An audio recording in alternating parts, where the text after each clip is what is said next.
Hey, what's up, everybody? Thanks for tuning in to Action Media Reviews channel. I have here two of, if not the two, most anticipated releases. I know one of them, actually, I would say that one is the most anticipated release over the other. The two most anticipated releases of the GiJoe Classified series in the regular release line. Not a Target exclusive, but regular release. We have the Cobra Battle Android Trooper, and we have the Alley Viper. I think that the Alley Viper has been a lot more highly anticipated than the Battle Android Trooper because the Alley Viper has been on the back of the packaging since the beginning, and everyone has had this this mindset, this wondering, this question of, when are we gonna get the Alley Viper? When are we going to get the Alley Viper? And it was just announced not that long ago. Actually, it was announced when they also announced the HasLab Sky Striker. Hope you're buying into that, especially if you are someone who has wanted O-ring figures for a long time, wanted Hasbro to bring back O-ring figures. They're doing it. We've got exclusive Snake Eyes and Storm Shadow up on Hasbro Pulse. Those are Pulse. It's a Pulse exclusive set of figures. They come carded. The retro line is actually transitioning to Reborn, the new O-ring line. That's what a lot of collectors have been begging for such a long time. I'll do another video talking about the Sky Striker and some of my thoughts on that. Hopefully get that up before the HasLab project is either funded or stops or whatever. Right now we're sitting at just over the halfway point to get funded, but we don't have the stretch goals unlocked as of yet. Hoping that'll be like a last week type thing. So we'll start this video out by unboxing the Battle Android Trooper, and then we'll unbox the Alley Viper. Let's take a look at the packaging. The artwork is fantastic. I love this artwork here. The head and whatnot of the Battle Android Trooper actually looks a little bit more modernized on here, but this figure is a straight up throwback to the modern 25th anniversary style Battle Android Trooper with the battle damaged head. They've added in a couple of chest plates here, one of which is heavily battle damaged. You have the hand accessories and a pistol that goes in a holster. So this figure is actually very, very close to the original 1986 Battle Android Trooper. Let's get him opened up and see how these accessories fit together and whatnot. Let's get a good close-up look at the figure here. You do have a double jointed elbow. And again, I'm not going to manipulate all of the joints right now because I have not heated this figure up. You want to make sure that if the joints are tight, like these knees, look at that, you can heat the figure up in hot water and the joints will loosen up. So he does have the double jointed knee. The feet are the same typical articulation as the rest of the classified line. I really dig the fact that they put the silver straps over the top of the boot. Let's see what we have here. Okay, this is maybe a separate piece. I don't think so. I think this little pouch here on the leg might be molded. Yeah, it looks like it's actually attached to the leg. Now this, the web gear here, the drop leg holster and the web gear would come off if you were to disassemble the figure. Check out the detail in the chest plate, very reminiscent of the 86 Bat. You have the two grenades here. I like the fact that they added in this buckle detail. Now I do some painting on some vintage bats, like the paint's rough. I'll do some restoration and customization, like this strap and buckle here. I'll paint that and the other silver and metallic aspects of like the pauldrons here on the shoulders.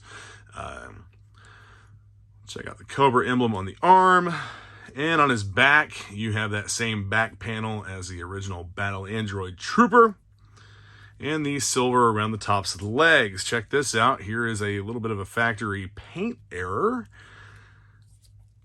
But overall, this is a fantastic looking figure. I wonder and we'll find out if both of the hands remove, if both of the hands detach. The hand actually looks a lot like Major Blood's robotic arm and hand. So let's see if we can get that popped out there. You see how the hand attaches, and you have the wrist articulation here.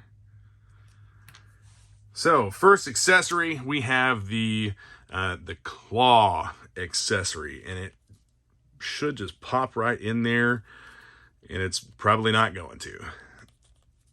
It went in, not too hard. Again, this is something that you could probably heat up. I think that it would have been a lot cooler. Not knocking this figure because it's absolutely one of my favorites, but I think it would have been pretty cool if they would have articulated the claw. I think that could have been done very easily on this figure, as they did articulate the claw on some of the modern 4-inch figures, I believe. Let's see if this hand also just pops right out. Yes, it does. You also have that same articulation in the wrist. Check out the flamethrower accessory. There we go. Check that out. Again, a throwback to the 86 Battle Android Trooper. And you also have the gun attachment here, the laser blaster attachment. I'm not going to put that on, but now that he doesn't have actual workable hands, here is the pistol. That actually looks like a Walther type pistol with a TLR-1 light. More realistic weapons and accessories with the G.I. Joe line now. I really dig that. Plus, they have these sockets in the barrel ends for suppressors and blast effects. Come on, Hasbro, when are you going to release some blast effects? Now, this is going to be a very tight fit. It's not something I'm going to display my figure with, but it's not wanting to go into the holster. So, yet another piece that will need to be warmed up in hot water in order to fit that pistol in. Now, let's take a look at the chest plates. We'll get up close looks at these. Here you have the battle damage chest plate. This is a perfect candidate for some paint customization. I may actually paint this figure up and give him some battle damage and some weathering. It's an awesome opportunity to do that with these pieces here. And then you have the undamaged chest plate as well, which acts as like a little protective type system here, and it just plugs right in like so. And you could actually put a water slide Cobra emblem on there maybe. Pop that off. We'll check out the battle damaged plate.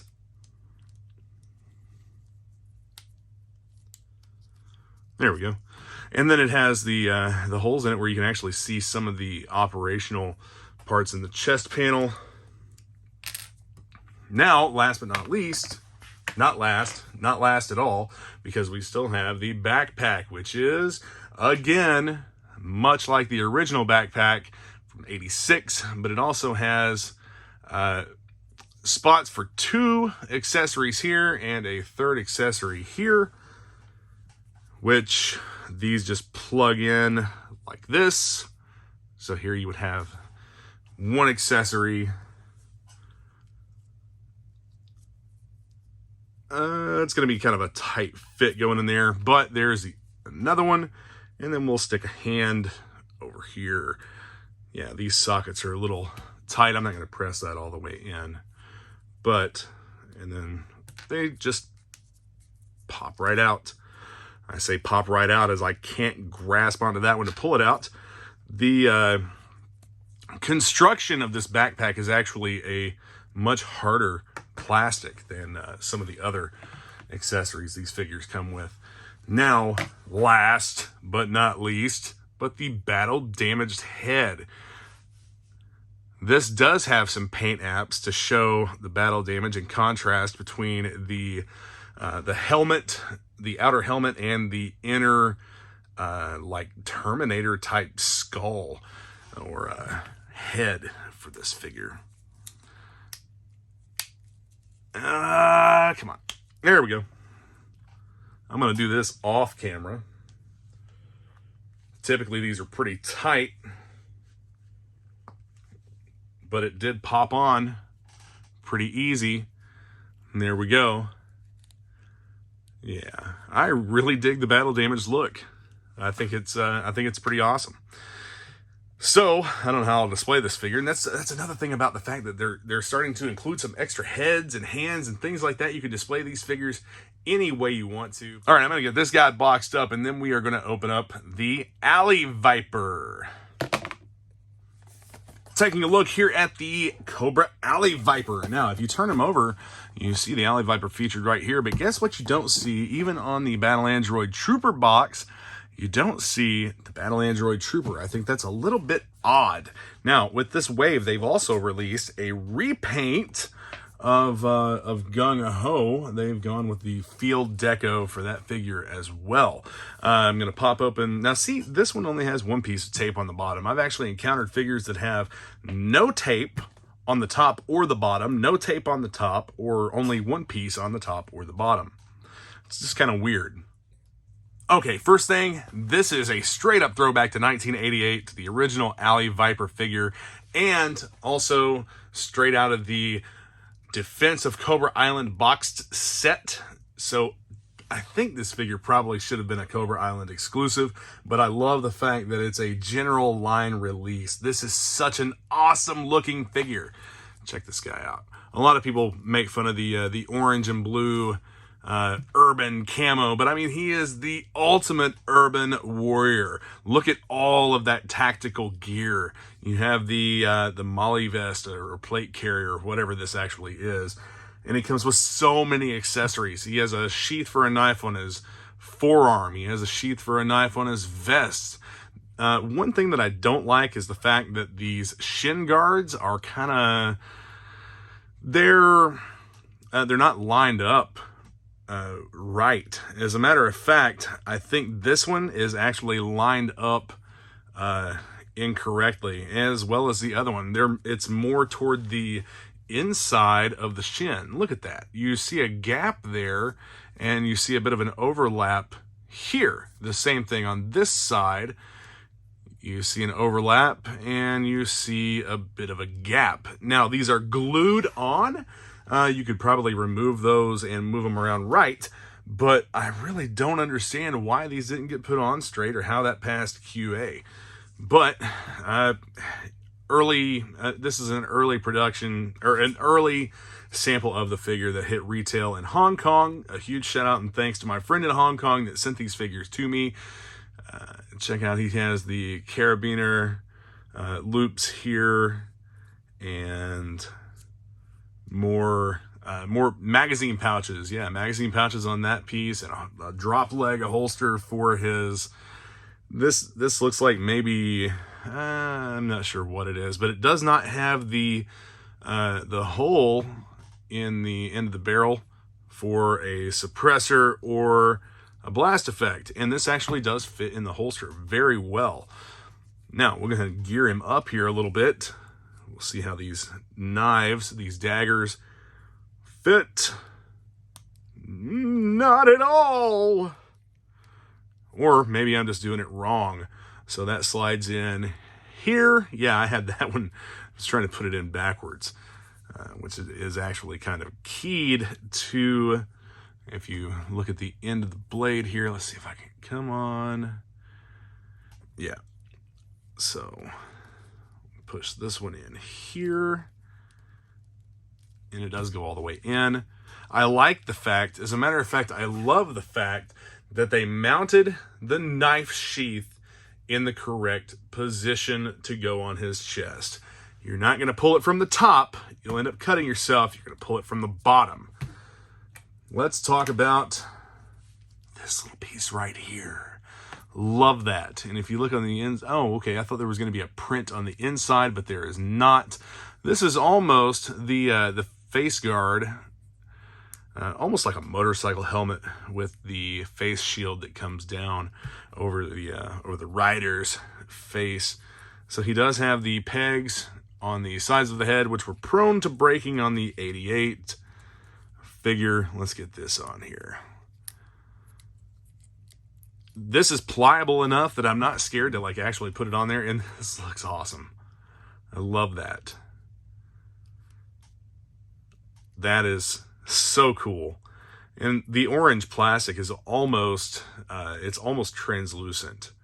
So let's put the figure down here for a second, and we'll talk about the rest of his accessories. We have an AKM.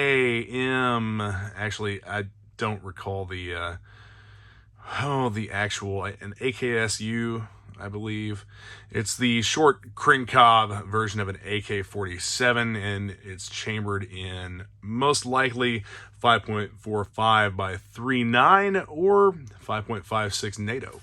But you do have the removable magazine, check that out, and the hole in the end of the barrel for a blast effect or a suppressor. I love the fact that they've included this gun with the figure. I think this is awesome. It's very realistic. This is something that people had begged for, was realistic weapons. But you also have the submachine gun that was originally included. Now check this out. That magazine actually is the same as the one in the AK, and that's a pretty cool little feature too. So he does have two magazines that are interchangeable. No magazine pouches, of course, but they're not needed since there's only one per gun. Now, this would be the submachine gun that was included with the original figure. Now, this is totally unrealistic. There's nothing realistic about this if you know anything about firearms, but you do have the hole in the end, the socket for the blast effect or suppressor. Now, moving on to one of the pieces here that I really enjoy, the Alley Viper backpack. So you have the grenades here. This is much like the original Alley Viper backpack, but the launcher, the grappling hook launcher, is detachable, and you have a loop here at the end of it. And you also have, what is this, but the hook with a loop here. Now, you could attach this piece here into the end of the gun. Well, heat it up first. It'll go in. But if you wanted to, you could rig this up with some line and have a an actual functional type of display for the grappling hook and the grappling hook launcher. And this just pops right off. Fantastic. I love this. This is really cool. So, yeah, there we go. Now the hook's in the end of the gun or the launcher. Last but not least, one of the most iconic accessories for this figure, the Riot Shield. So they've done something completely different with the Riot Shield for this figure. Take a good look here at the sculpting, the paint apps. Check that out. So instead of just a handle that's gripped by the figure, this actually slips over the figure's arm. I really, really like the way that they designed this. It's pliable, it's soft, it'll go over the figure's arm, and it rotates. You can position it differently. I like this. Well, you can pop his hand off to maybe get that on there a little easier, or heat it up. But you push this all the way up onto the arm, and then you could actually have it positioned however you wanted, like so, or like this. I really love this figure, mostly because I missed out on some of the early 80s figures when I was a kid, and the mid to late 80s are the figures that I really started getting into, and the Alley Viper was one of my favorites growing up. Loved the Alley Viper, and I was never an army builder or anything, so I only had one. I viewed every Cobra as kind of a character. So the Alley Viper was a character in my Joe-verse when I was a kid. Thanks for joining in while I unbox these two badass new figures, the Cobra Battle Android Trooper and the Alley Viper. I'm really happy to have gotten these in hand early just to take a look at them and make a video for all of you. So, I've actually already put them into protective cases, and these will go straight into my collection. But if you're a true Joe fan, get over there and back that HasLab Sky Striker. That's straight up a throwback to when we were kids.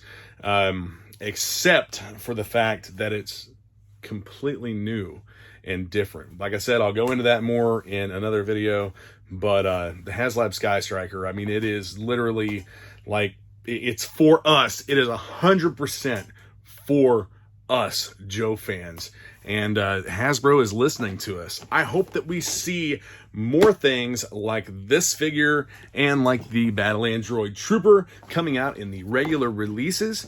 The amount of accessories that these figures come with is just, I love it. I love all the extra stuff that they've got.